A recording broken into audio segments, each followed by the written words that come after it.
Voilà, je montre maintenant comment installer Quantum GIS sur le Mac. Donc ça c'est, d'abord on va aller sur le site web qgis.org. On va aller sur Download Now. Et puis en fait là, il nous renvoie directement sur un autre site web de King Chaos. On va y aller. Et puis là, il y a plusieurs choses à installer, puis ça c'est en fait un peu plus compliqué que normal. Donc on va télécharger le GDAL complet 1.10. Donc ça c'est quelque chose, on va le télécharger. Maintenant, ça va. J'appuie sur. Je fais un nouvel onglet là. Donc c'est en fait celui-là, le GDAL 1.10. Donc il commence à télécharger. En attendant, je peux télécharger les autres choses. Donc je vais aller chercher les modules Python aussi. Donc il y a plusieurs choses à télécharger. Il y a le NumPy, le SciPy, le PIL, Python Imaging Library, et puis le Matplotlib.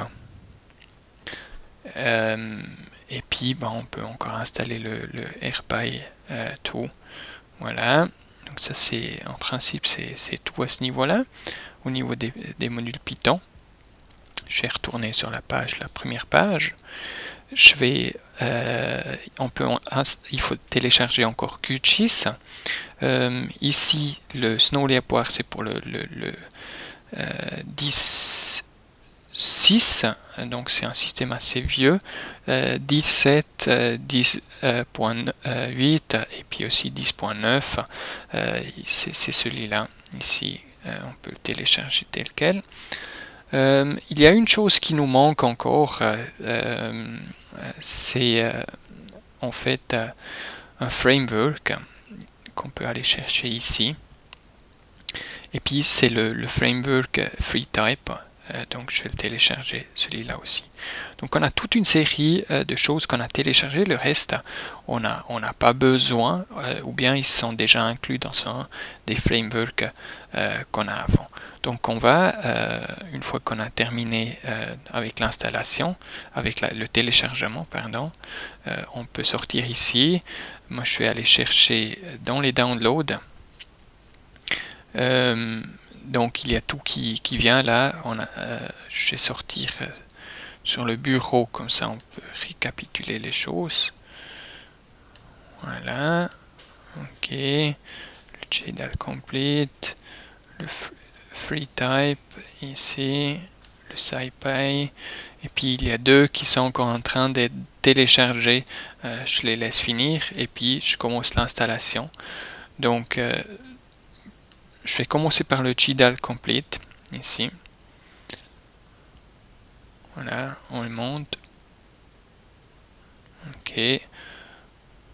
On l'installe comme ça, on lance. Donc il y a toute une série de choses à lancer. On dit ok, continue, continue, continue. Il faut encore être d'accord. C'est des logiciels open source de toute manière. Et puis après, il faut installer ça sur pour tous les utilisateurs de l'ordinateur. Voilà, continue.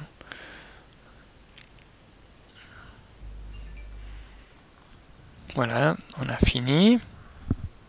Close, on n'a plus besoin de ça. Donc on a installé le GDAL. Je vais aller chercher le FreeType maintenant. FreeType Framework. Voilà. La même chose. Voilà, fini. Plus besoin. Et puis après, je vais prendre le NumPy.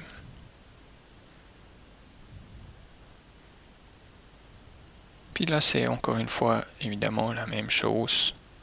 Ok, vous pouvez vous prendre un peu plus de temps. Voilà, on ferme ça aussi. Voilà. Après, je vais aller chercher SciPy. Voilà, on lance.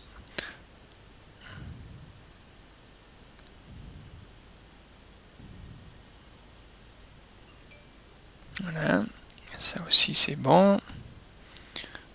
Après, je vais chercher le pile. Voilà.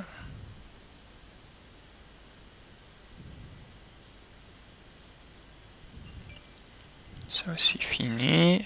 On ferme. Je vais ARPA-E2.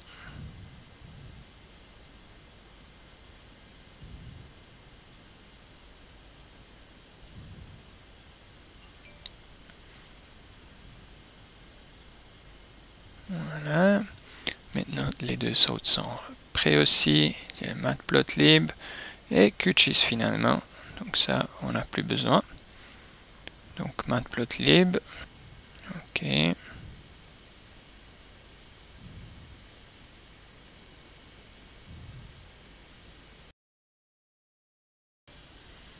Voilà. Et finalement QuantumGIS.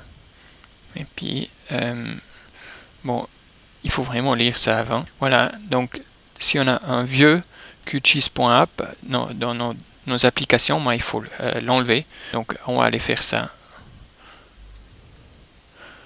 Donc moi j'ai un vieux QGIS, je vais l'enlever. Ok, et puis maintenant on peut y aller. On a tout fait.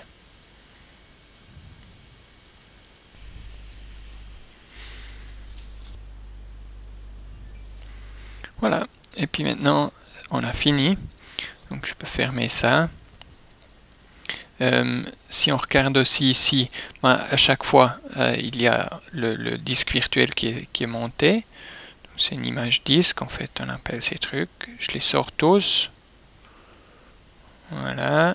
Puis du coup, moi je peux supprimer tout cela. Poubelle. Voilà. Et puis maintenant, j'ai ici QuantumGIS que je peux lancer. Donc c'est le nouveau Dufour qui va monter. Et puis voilà, on a l'interface QuantumGIS et puis on est prêt à utiliser QGIS.